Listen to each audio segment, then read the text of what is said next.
నువ్వేం బాధపడకు, అన్నిటి నేను సరిదిద్దుతాను.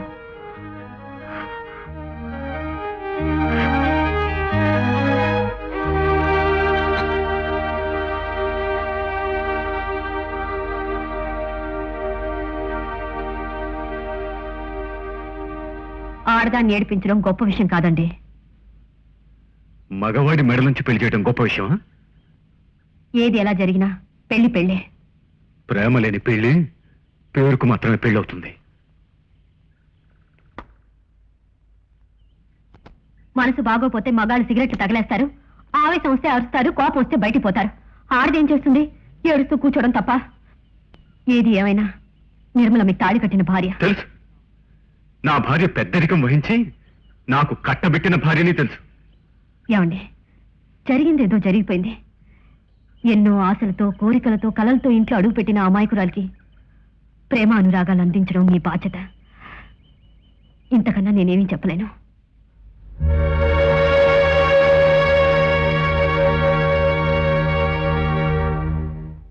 కళ్యాణి, కళ్యాణి, అక్బర్, తొందరగా భోజనం వడ్డించు.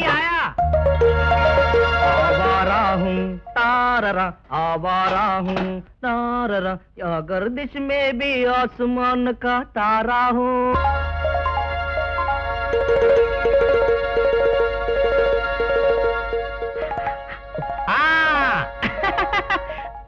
अब कुछ नहीं साहब, बूजू है. నీకా గోడలగా? नाके साहब. వడ్డించు. अन्नम में सुन्नम है साहब, सुन्नम में अन्नम है, अन्नम सुन्नम होता है. వెళ్ళి ముందు నీ బూజు దురుపుకో. అమ్మగారిని పంపించు, భోజనం వడ్డిస్తా. అది ఇక్కడ పెట్టు. ఇది కూడా అమ్మగారే చేస్తారు సాబ్.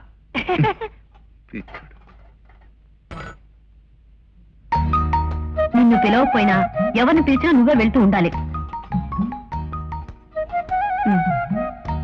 వెళ్ళు.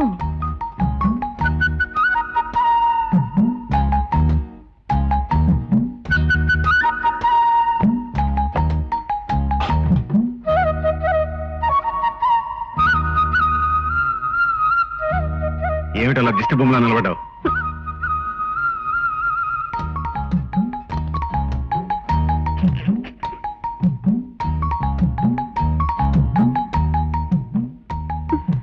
అది చాలదేమో.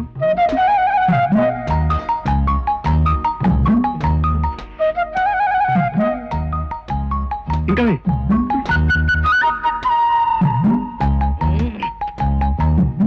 అసలు నీ బుద్ధుందా? నేను భోజనం చేయడానికి వచ్చాను అనుకున్నావు, ఉప్పు మింగడానికి వచ్చాను అనుకున్నావా? నాకు బ్లడ్ ప్రెషర్ ఉందని డాక్టర్ గారు చెప్పారు. ఇంకా తగలై అది కూడా తినేసి బాల్చిదనేసి నేను పైకి వెళ్ళిపోతాను. ఆ తర్వాత నువ్వు హాయిగా ఉండొచ్చు. ఏం మాట్లాడండి అవి? ఎందుకంత కోపం? ఎందుక? తగుదనమ్మా అలా తయారై వచ్చినందుకు. ఆవిడ చేసిన నిర్వాహకం ఏమిటో చూడు. ఏదో తెలియక చేసింది. అక్కడ లేకపోతే పక్కకు తోసేచ్చుగా, ఎందుకంత గొడవ? తమరు కాస్త లోపల ఇదే చేస్తారా? వెళ్తుందిలేండి. నిర్మల, స్టవ్ మీద పాలు పెట్టాను, పొంగిపోకుండా చూడు. రాండా నీ కోపం చిరాకు ఎక్కువైపోతుంది. దానికి కారణం ఎవరో నీకే బాగా తెలుసు అనుకుంటాను.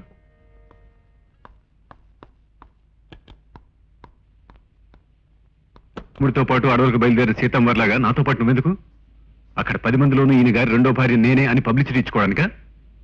పిలవకుండా బయలుదేరడానికి సిగ్గుండాలి.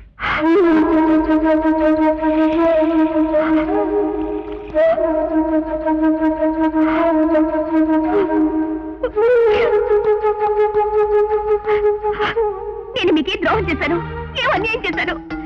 ఆయనకు నన్ను బలవంతాన కట్టుబెట్టి నా బ్రతుకు పంటలు చేశారు. ఈవిడ గారిని నా మీదకు ఆవిడ గారు ఎగదోస్తుందనుకుంటాను. ముందు తనకి చెప్పాలి బుద్ధి.